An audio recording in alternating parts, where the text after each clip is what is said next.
અરે ક્યાં ગઈ ગદ્દી? ઘરે મરી છો ગઈ? ભગવાનના ઘરે હાલી ગઈ? અરે તમારી ઠાઠડી બંધાય, ઓછું ફાટવાનું કરો કે ઓછું ફાટવાનું કરો. હવે તમે મારી માં ઓછું બોલવાનું કરો, ઓછું બોલવાનું કરો કે કાઈ ની. એલી હોળી આવી તો ગીમ છે તો એની ભાગદોડ બધી. અરે હા યાર, મારે મારા ભત્રીજાના છોકરાની ગીમ છે તો જોરદાર ખરીદીમાં ભરાણી છું. ઓહો ગધી બોલે તો એ રીતે છે કે જાણે તોલે તોલા સોનું લઈ લીધું હોય. હા તો વળી લઈ જ લીધું હોય ને, એનામાં શું નવાઈ છે?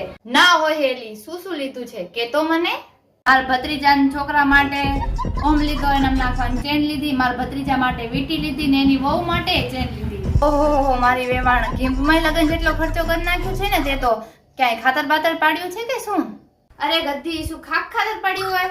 ના ચાલો માનીએ કે આપડા કને ભત્રીજો ના માંગે, પણ જેની ગીમ છે એ ટેણિયું તો માંગે ને આપડા કને. ના તું જ કે મને, તું જ કે. ના વાત તો તારી લાખ રૂપિયાની છે હો. તો પછી સારું હાલ, હજી તો મારે 5 કિલો મીઠાઈ લેવાની બાકી છે. હવે હું તારા ઘરે ગીમ પછી આવીશ વાતુના વડા કરવા. ભત્રીજાના છોકરાની ગીમમાં એને એટલો બધો ખર્ચો કરી નાખ્યો તો મારે તો મારા ભત્રીજાની જ ગીમ છે. હું કેમ એને સોને ના મંડું? પછી ભલે ને મારા ઘરે હોળીના ભડકા થતા 12 તોલું સોનું ચડાવવાનું જ છે એટલે ચડાવવાનું જ છે. મારે ભલે ને ધાણી લેવાના પણ ફાફા હોય, પણ હોળી પહેલા પાડોશીના ઘરમાં હોળીના ભડકા કરવાની મજા જ કાંઈક અલગ હોય. અને હવે ભલે ને હોળીના ભડકા થશે, હવે ભલે ને હોળીના ભડકા થાય, જોવાની મજા આવી જશે.